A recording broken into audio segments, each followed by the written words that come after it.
Hello everyone, welcome to legal concept classes. पिछली class में हमने सेक्शन 3 से 12 को डिस्कस किया था। तो आज हम डिस्कस करेंगे procedure, powers and duties of authorities, जो कि चैप्टर 4 का पार्ट है। तो सबसे पहले सेक्शन 13 की बात कर लेते हैं। सेक्शन 13 में बताया गया duties of board, court, labour court, tribunals और नेशनल ट्रिब्यूनल। इन कोर्ट और बोर्ड ट्रिब्यूनल्स की बात की गई है सेक्शन 13 के अंदर कि कोई भी डिस्प्यूट होगा उसको बोर्ड के द्वारा क्या डिसीजन लिया जाएगा, उसकी रिपोर्ट कब भेजी जाएगी, किसको भेजी जाएगी, अगर सेटल नहीं होता है तो क्या रिपोर्ट भेजी जाएगी। तो सेक्शन 13 क्लोज फर्स्ट बात करता है कोई भी डिस्प्यूट जो बोर्ड को रेफर किया जाता है, ये ड्यूटी बनती है बोर्ड की कि उसको सेटल करना, उस डिस्प्यूट को सेटल डाउन करना। इसका पर्पज़ क्या रहेगा, प्रॉपरली इन्वेस्टिगेट किया जाएगा उस डिस्प्यूट को और सारे मैटर्स को देखने के बाद मेरिट्स के बेस पे उसको प्रॉपर तरीके से सेटल करने की कोशिश बोर्ड के द्वारा की जाएगी। सेक्शन 13 क्लॉज 2 के अंदर बात की गई है, अगर सेटलमेंट दिख रहेगी हो जाएगी तो बोर्ड क्या करेगा, इसकी रिपोर्ट भेजेगा किसको, एप्रोप्रिएट गवर्नमेंट को। किसके साथ, मेमोरेंडम ऑफ सेटलमेंट के साथ, जो कि दोनों पार्टीज़ के द्वारा साइन की जाएगी। अब बात करते हैं सेक्शन 13 क्लोज 3 की। अगर सेटलमेंट नहीं हो पाती है बोर्ड के द्वारा तो इसकी ना होने का रीज़न भी बताया जाएगा, फुल रिपोर्ट भेजी जाएगी, क्या क्या स्टेप बोर्ड के द्वारा लिए गए, सारे फैक्ट्स, सारे सर्कमस्टेंसेज के बेस पे कि क्या रीज़न था जिसके कारण जो भी डिस्प्यूट है वो सेटल डाउन नहीं हो पाया, जो कि सेक्शन 13 क्लोज 3 के अंदर बताया गया है। सेक्शन 13 क्लोज 4 बात करते हैं जो सेटलमेंट ऑफ डिस्प्यूट की रिपोर्ट है, हुआ या नहीं हुआ, उसका टाइम पीरियड 2 महीने दिया गया है कि जब भी रेफरेंस डेट रेफरेंस है उसके 2 महीने के अंदर अंदर रिपोर्ट देनी पड़ेगी। रिपोर्ट किसको देगी, बोर्ड एप्रोप्रिएट गवर्नमेंट को। एप्रोप्रिएट गवर्नमेंट को 2 महीने के अंदर रिपोर्ट देनी पड़ेगी सेटलमेंट ऑफ डिस्प्यूट के रिगार्डिंग, हुआ या नहीं हुआ वो बताना पड़ेगा। अब अथॉरिटीज़ की क्या क्या ड्यूटीज रहेगी, सबसे पहले ड्यूटी है सेटलमेंट को प्रमोट करना, बोर्ड का सबसे पहला कर्तव्य है सेटलमेंट ऑफ डिस्प्यूट। दूसरा, इन्वेस्टिगेट करना प्रॉपरली कि बोर्ड डिस्प्यूट के फैक्ट्स, सर्कमस्टेंसेज, मेरिट्स और ये प्रॉपर सॉल्यूशन करेगा, जितना पॉसिबल हो सकता है बोर्ड उसके ऊपर इन्वेस्टिगेशन करके उसको सोल्व आउट करने की कोशिश करेगा। अगर सेटलमेंट हो जाती है तो सेटलमेंट का मेमोरेंडम, पार्टीज़ के सिग्नेचर और डिटेल्ड रिपोर्ट एप्रोप्रिएट गवर्नमेंट को भेज दी जाती है। फोर्थ ड्यूटी रहेगी, अगर सेटलमेंट नहीं हो पाता है तो बोर्ड को बताना होगा कि कौन कौन से स्टेप बोर्ड के द्वारा लिए गए, क्यों डिस्प्यूट का रेजोल्यूशन नहीं हो पाया, किस पार्टी की फॉल्ट थी जिसके कारण resolution of settlement of dispute नहीं हो पाया। 2 महीने की टाइम लिमिट हमने ऊपर की थी, गवर्नमेंट चाहे तो उस टाइम पीरियड को एक्सटेंड भी कर सकते हैं। सेक्शन 13 का इंपॉर्टेंट केस लॉ रहेगा state of Madras versus CP सारथी 1953। इसमें कंसिलेशन बोर्ड का काम है एडजुडिकेशन।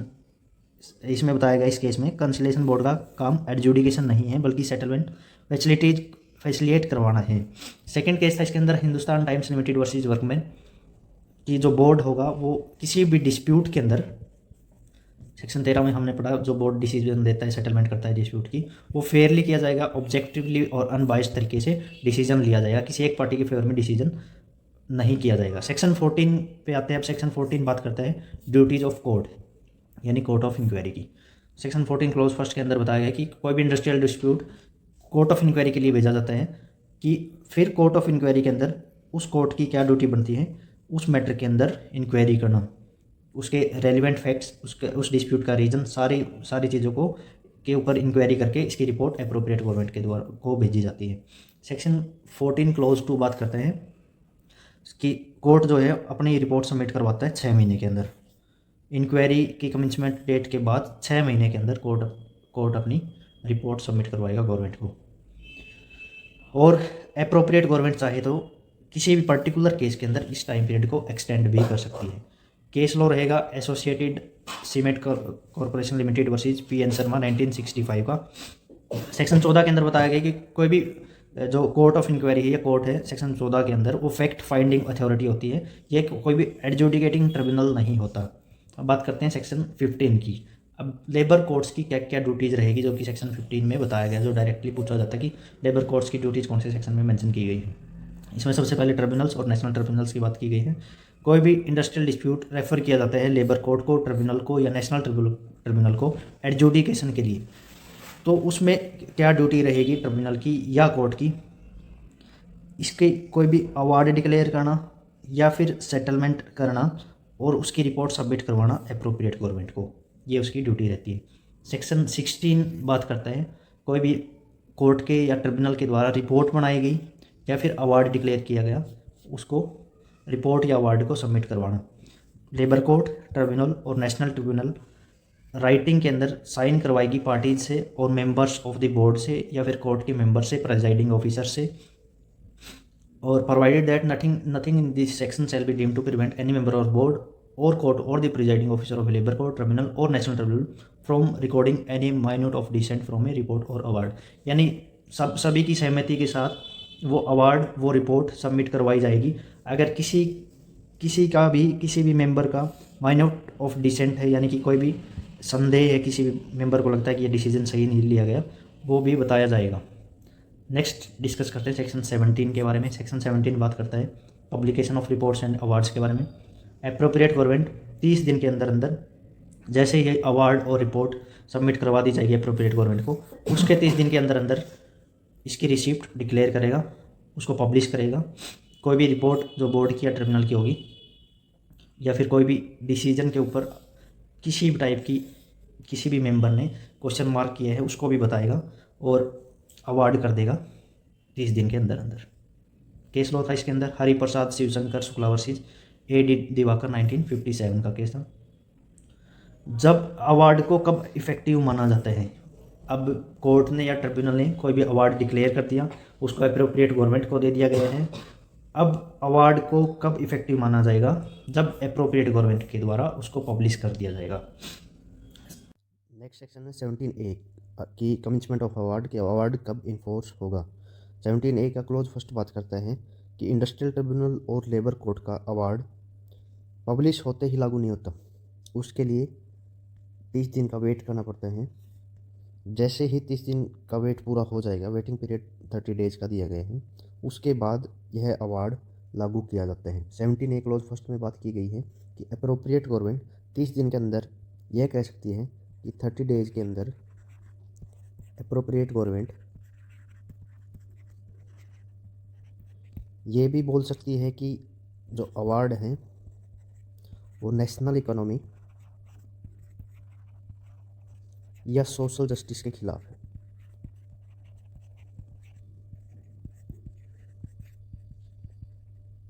और उसको इन्फोर्स नहीं होने दिया जाएगा।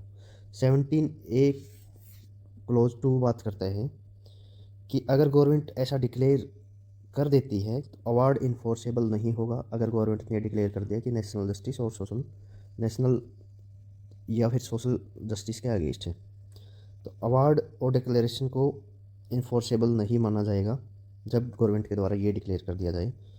अवार्ड एंड डिक्लेरेशन उसके बाद लेजिस्लेचर के सामने रखा जाएगा। फिर बात करते हैं 17A क्लोज 3। गवर्नमेंट के सामने रखने के बाद 90 दिन के अंदर 90 डेज के अंदर अवार्ड को मॉडिफाई किया जा सकता है। 90 दिन के अंदर अवार्ड मॉडिफाई किया जा सकता है।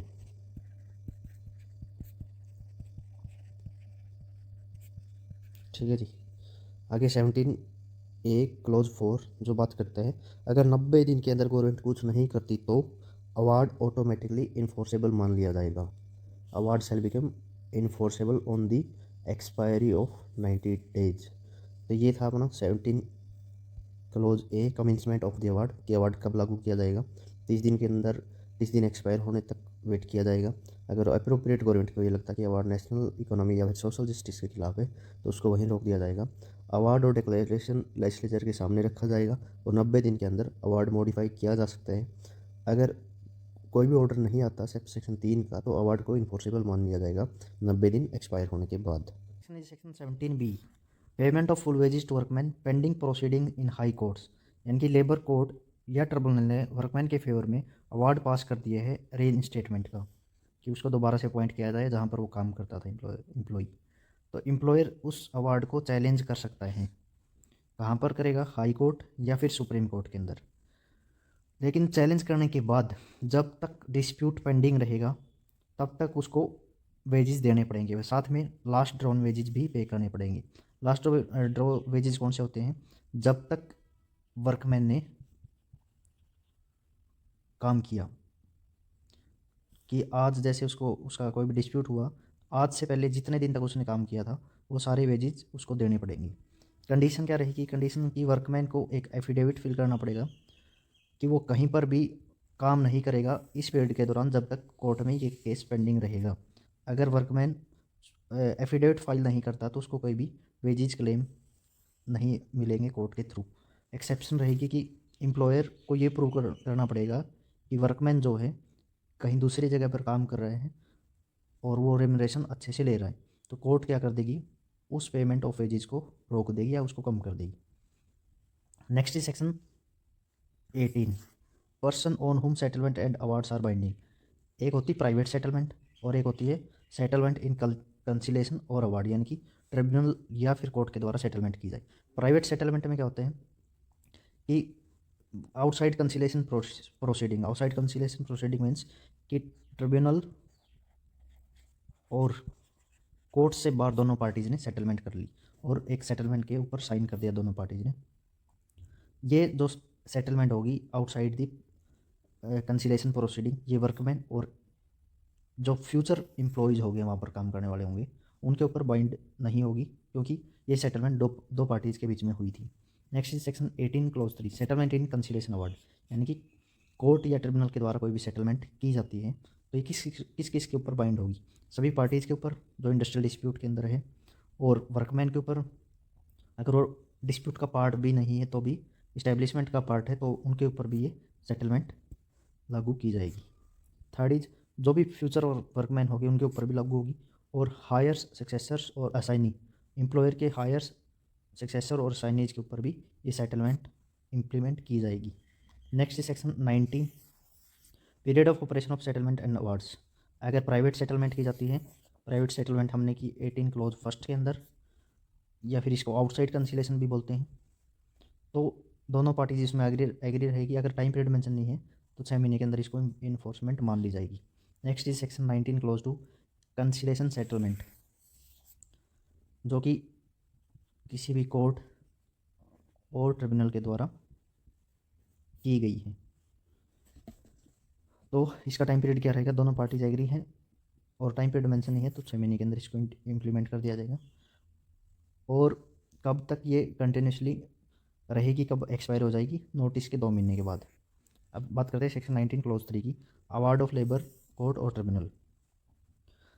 1 साल के अंदर जब ये इन्फोर्सेबल मान ली जाएगी कोर्ट के द्वारा, अप्रोप्रिएट गवर्नमेंट क्या करेगी, क्या कर सकती है?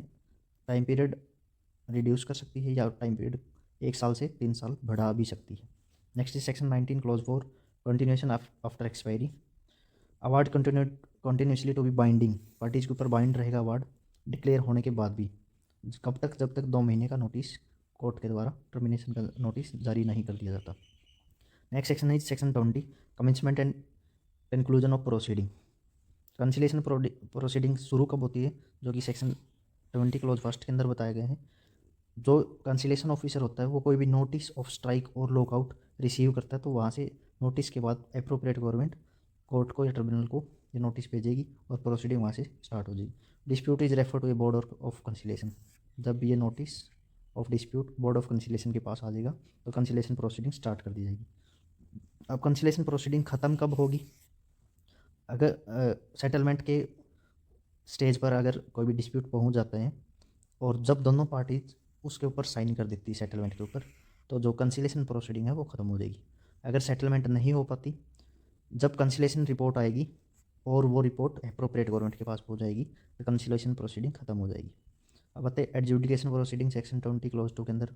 जब कोई भी proceeding labour court, industrial tribunal या फिर नेशनल ट्रिब्यूनल के पास है, जब अप्रोप्रिएट गवर्नमेंट उसको उस मैटर को रेफरेंस करेगी इन तीनों के पास, तब से वो एडजुडिकेशन प्रोसीडिंग स्टार्ट हो जाएगी। और दे concluded when the award becomes enforceable under 17A। 30 दिन के अंदर अंदर जैसे अवार्ड पब्लिश कर दिया जाएगा वो प्रोसीडिंग जो एडजुडिकेशन प्रोसीडिंग वो इम्प्लीमेंट कर दी जाएगी। अब लीगल इंपॉर्टेंस क्या है सेक्शन 20 की? जो प्रोसीडिंग की पेंडेंसी को डिटरमाइन करती है, स्ट्राइक और लॉकआउट को कंट्रोल करती है, लीगलिटी चेक करती है, और डिसिप्लिनरी एक्शन अगेंस्ट वर्कमैन, किसी टाइप का डिसिप्लिनरी एक्शन कोर्ट के द्वारा लिया जा सकता है, और जुडिक्शन टाइमलाइंस डिसाइड की जाती है। अब बात करते हैं इंपॉर्टेंट केस लॉज की। H N. Goyal versus bank of Baroda 1998 का केस है कि adjudication proceeding commence only on reference by appropriate government note when dispute exist. यानी कि एडजुडिकेशन प्रोसीडिंग को कब कमेंसमेंट माना जाएगा, जब अप्रोप्रिएट गवर्नमेंट के द्वारा रेफरेंस हो। आगे है straw board manufacturing company versus Govind 1962 का केस है। Award is not enforceable immediately upon publication, it become enforceable only after the period prescribed under section 17A which is crucial for section 20 clause 2। ये section हमने पढ़े थे, ऊपर आप video में देख सकते हैं कि अवार्ड कब इन्फोर्सेबल माना जाएगा, किस टाइम के बाद अवार्ड को इन्फोर्सेबल माना जाता है। Next is section 21 certain matters to be kept confidential. 21 का एम क्या है, कॉन्फिडेंशियल और सेंसिटिव इंफॉर्मेशन से रिलेटेड प्रोटेक्शन प्रोवाइड करवाना। किसी भी ट्रेड यूनियन की, बिजनेस ऑपरेशंस की या फिर कमर्शियल और स्ट्रेटेजिक मैटर्स की डिस्क्लोज को बंद करना। इंडस्ट्रियल डिस्प्यूट के दौरान कोई भी प्रोसीडिंग होगी ट्रेड यूनियन, बिजनेस ऑपरेशन या फिर किसी भी कमर्शियल मैटर की, उसको डिस्क्लोज नहीं किया जाएगा। जो भी कंसिलेशन, इंक्वायरी, एडजुडिकेशन की इन्फॉर्मेशन है उसको प्रोटेक्ट किया जाएगा। अगर वो डिस्क्लोज कर दी जाती है तो बिजनेस या ट्रेड यूनियन के ऊपर हार्म हो सकते हैं और ये पब्लिक इंटरेस्ट के अगेंस्ट होगा। कौन सी रिपोर्ट्स को अब पब्लिश नहीं किया जाएगा, कंसिलेशन रिपोर्ट और अवार्ड ऑफ लेबर कोर्ट और ट्रिब्यूनल्स। इसके अंदर केस लॉ रहेगा बन and company limited versus workman 1957 का केस है। जो भी कॉन्फिडेंशियल बिजनेस की इन्फॉर्मेशन है वो सबमिट करवाई जाएगी प्रोसीडिंग के दौरान और उसको पब्लिक नहीं किया जाएगा ताकि बिजनेस को हार्म ना हो। तो आज की वीडियो में हमने डिस्कस किया section 13 to section 21। Next video में हम डिस्कस करेंगे strike and lockout section 22 to 24। ऐसे ही लीगल वीडियोज़ के लिए फॉलो कीजिए लीगल कॉन्सेप्ट क्लासेज को। और जैसे ही इंडस्ट्रियल डिस्प्यूट एक्ट पूरा होगा हम एक MCQ सीरीज भी इसकी रखेंगे। तो thanks for watching, thank you.